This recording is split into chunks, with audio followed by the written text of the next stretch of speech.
My name is Naval Davar. I'm one of the leukemia faculty at MD Anderson Cancer Center in Houston, Texas. I'm here presenting from the ASCO 2017 meeting. I'll be telling you some of the highlights of one of my posters, which is a combination of azacitidine and a PD-1 inhibitor nivolumab in patients with relapsed AML.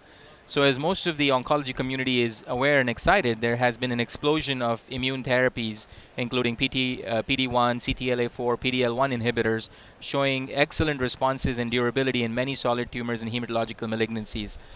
We are one of the sites that has started investigating these in a large way in acute leukemias, including AML, MDS, and also in some forms of chronic leukemia, such as CLL. One of the first things we had done as a background before we started the clinical study was to look at 100 patients with AML. Half of these were relapsed and half of these were newly diagnosed, to see what is the expression of PD-1 on different T-cell subsets. And we actually did find that there was increased PD-1 expression on the CD8 cells as well as the Tregs and CD4 effectors in AML bone marrow aspirates as compared to healthy human donor bone marrow aspirates, which was interesting, indicating that there is a immune exhaustion or immune activation that happens in acute myeloid leukemia. After this, we went ahead to start the study, which was a combination of standard azacitidine at a dose of 75 per meter square, days 1 through 7, which would be what we would use as an HMA in AML. And to that, we added the PD-1 inhibitor nivolumab on days 1 and 14. Initial part of the study had a safety run-in with 6 patients, and we saw that there were no major DLTs or concerns, and so the established dose was the combination of AZA and nivolumab, both at their standard doses. We then went ahead to the expansion and went on to enroll an additional 64 patients, so a total of 6 plus 64, 70 patients, and that's the data we have presented over here. So as you can see, if you look at the poster, the background characteristics, these are elderly population. They have a median of 2 prior treatments, so all of these patients were salvage AML.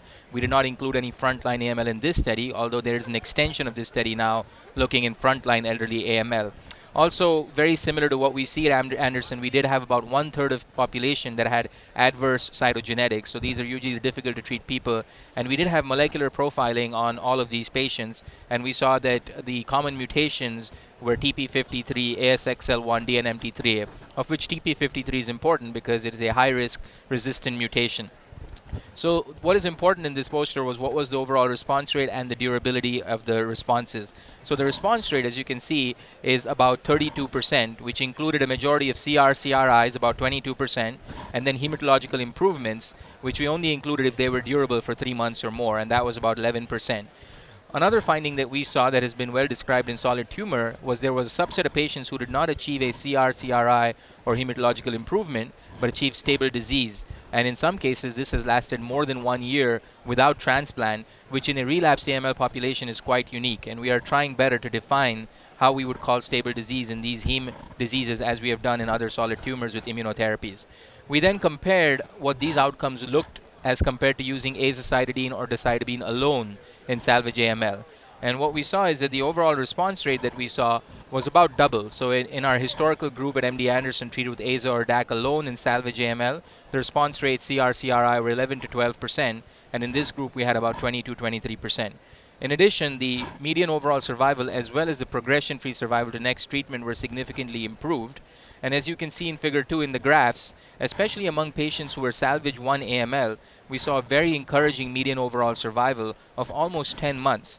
Now, putting this into perspective, the frontline studies with azacitidine and decitabine, phase 3 studies, have shown a median overall survival of 7 to 9 months. So to get a 10-month survival in the salvage AML population, again, this is a single center experience, but it's quite encouraging, and we think we need to develop this further.